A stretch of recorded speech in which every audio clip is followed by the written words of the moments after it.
Hey, what's up? It's been a while, but this is another episode of Watch You Strappin. And today I am on a new watch. It is the Farer Universal. I guess most people just call it Farer. This is the Bernini Chronograph Sport.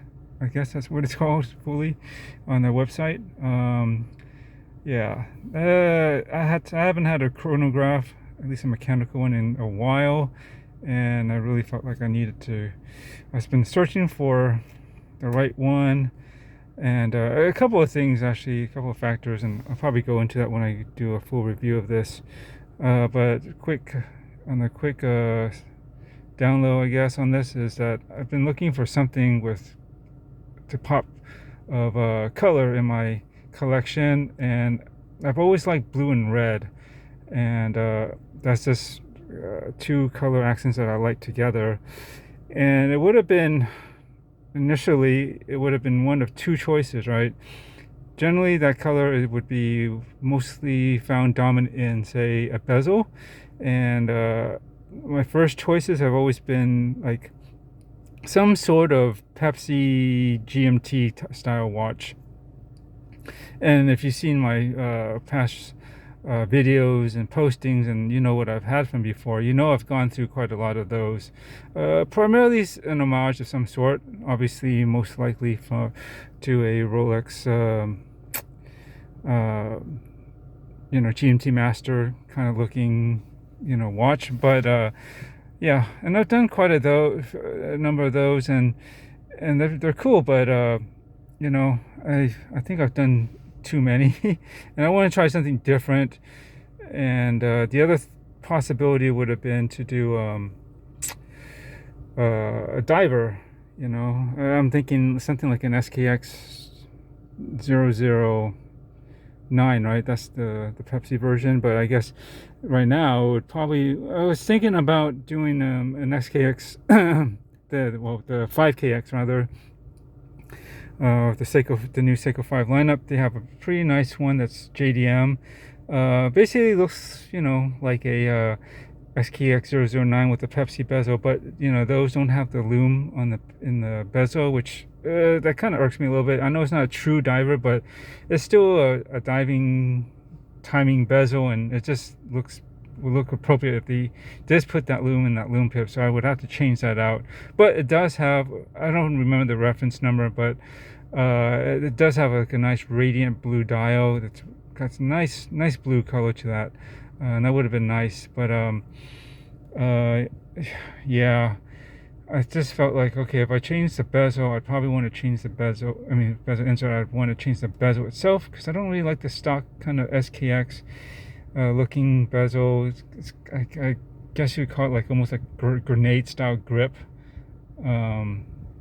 I don't know how else you might describe that texture, or the way that grip is on the SKX bezel. I'd probably switch it to a coinage, what I usually do, and then if I do that, I'd have to see about make sure everything's aligned as well.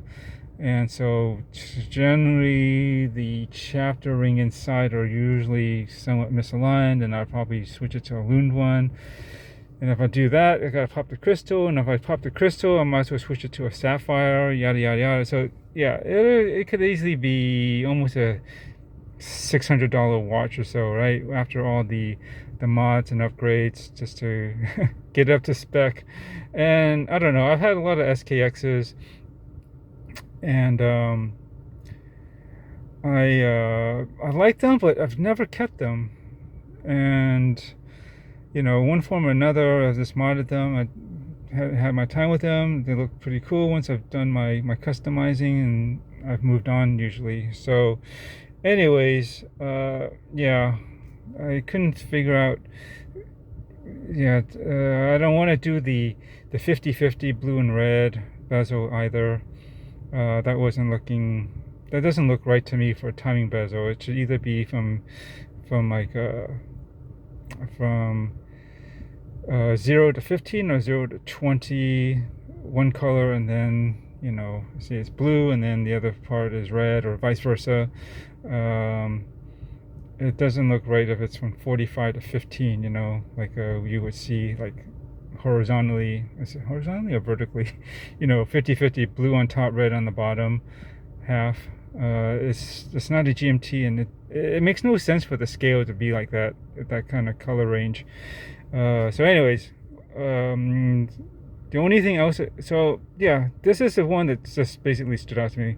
This is a long explanation that it's got some nice blue and red accents.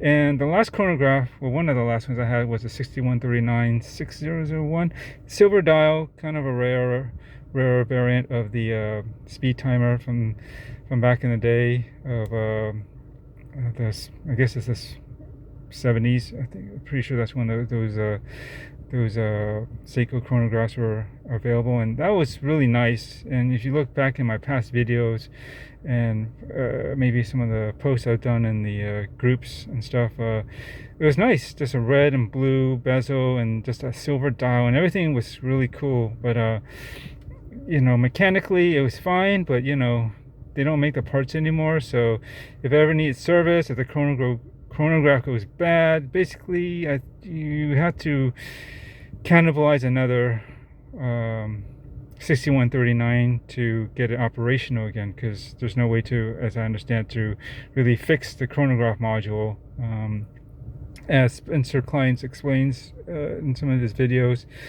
So I just figure that, plus, you know, someone that specializes in vintage Seikos to get them repaired properly would probably take time to source, and I don't know, it was just, I had my time with it, and it went on to actually what's his name, the time teller, Jory. He actually bought mine, so you'll see him flaunt it once in a while, and that was the same one that I owned actually. Anyway, so I figured this would be pretty cool. It's not dominant, it's very different. I'm going to get into more explanation about this watch later, why I decided to go with this. It's just eye-catching, and it's kind of polarizing. I think people, just the way it's all, you know, so much white with the red and blue accents, it's just not typical the way, you know, these colors are accented on a watch. And just Farer does such an awesome job with their colors and how they use them, and the overall design as well is really cool. And within the same model line, such as these mechanical chronographs, this is not this is specially modified and decorated. I'll show it to you some other time, but it's manual wind only, so it doesn't have the rotor. It's basically a Valjoux 7750 base movement, but it's the Salida version, a laboratory grade, and it's been running great so far. Very, very accurate. Yeah, what was I saying? So it's actually pretty thin for what it is, because you don't have that rotor. Because usually with a Valjoux movement, it's easily something Valjoux base with the automatic, you know, rotor. It's easily pushing right around the 15 millimeter range and above usually. Yeah, and I'm glad this kept it. Actually, it's just under 13. I think my phone's about to die, so I better end this before I can't record anymore. I'm babbling on too much anyway. So anyways, there's much more to see of this, and look out for more videos and pictures posted, and of course strap options. Oh, this is a silver or gray and red. I'm not sure what you call it. I would call it silver and red stripe. Got it from Amazon. Not that expensive. WatchGecko makes something very similar, and I had that before, but this is doesn't cost as much, and it's probably quicker to get from Amazon, for me at least. Anyway, that's it. Later. Bye.